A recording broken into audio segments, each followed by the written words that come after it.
Hello guys, അങ്ങനെ ഞങ്ങൾ എന്തോ ഉണ്ട് പറിച്ച് തിന്നാൻ എന്തോ ഉണ്ടെന്ന് ഇങ്ങനെ നോക്കി നമ്മുടെ വീടിൻ്റെ ഫ്രണ്ടിലെ പേരക്കയിൽ ഇഷ്ടംപോലെ പേരക്ക നിൽപ്പുണ്ടായിരുന്നു. ഇഷ്ടംപോലെ അങ്ങനെ കുറച്ച് വിളയാൻ കുറച്ചുകൂടെ പാകത്തിൽ നിൽക്കുന്ന കുറച്ച് പേരക്ക ഉണ്ടായിരുന്നു. അപ്പോൾ ഒരെണ്ണം നന്നായിട്ട് വിളഞ്ഞ് നിൽപ്പുണ്ടായിരുന്നു കേട്ടോ. അപ്പം ഞാനങ്ങനെ അരിയനോട് പറഞ്ഞു, ചേട്ടാ എനിക്കൊരു പേരക്ക പറിച്ച് തരുമോ എന്ന് പറഞ്ഞു. അപ്പോൾ ചേട്ടൻ അതിനെന്താ പറിച്ച് തരാമല്ലോ എന്ന് പറഞ്ഞ് എനിക്ക് പറിച്ച് തന്നു. നല്ല പഴുത്ത നല്ല മഞ്ഞ കളറായിരുന്നു കേട്ടോ അതിൻ്റെ തൊലിക്ക്.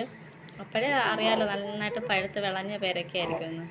അങ്ങനെ ഞങ്ങൾ കണ്ടോ നല്ല മഞ്ഞ കളർ കേട്ടോ, മഞ്ഞയും പച്ചയും കൂടി കലർന്ന ഒരു കളറാണ്.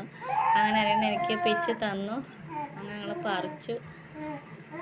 എനിക്ക് പൂളി തന്നു കേട്ടോ. നല്ല ടേസ്റ്റ് ഉണ്ടായിരുന്നു. ഞാൻ ഓടിപ്പോയി ഉപ്പും മുളകും കൂടി എടുത്തുകൊണ്ട് വന്നു. അതിനകത്ത് ഉപ്പും മുളകും കൂട്ടി കഴിക്കുന്ന ഒരു പ്രത്യേക ടേസ്റ്റാണല്ലോ. അങ്ങനെ മധുരം ഉണ്ടായിരുന്നു, അതുകൂടെ ഞങ്ങൾ ജസ്റ്റ് ഉപ്പും മുളകും കൂടെ കൂട്ടി തിന്നു. അപ്പോൾ നല്ല ടേസ്റ്റായിരുന്നു. എന്താ അരിയട്ടൻ തിന്നിട്ട് സൂപ്പറാണെന്ന് പറയാം.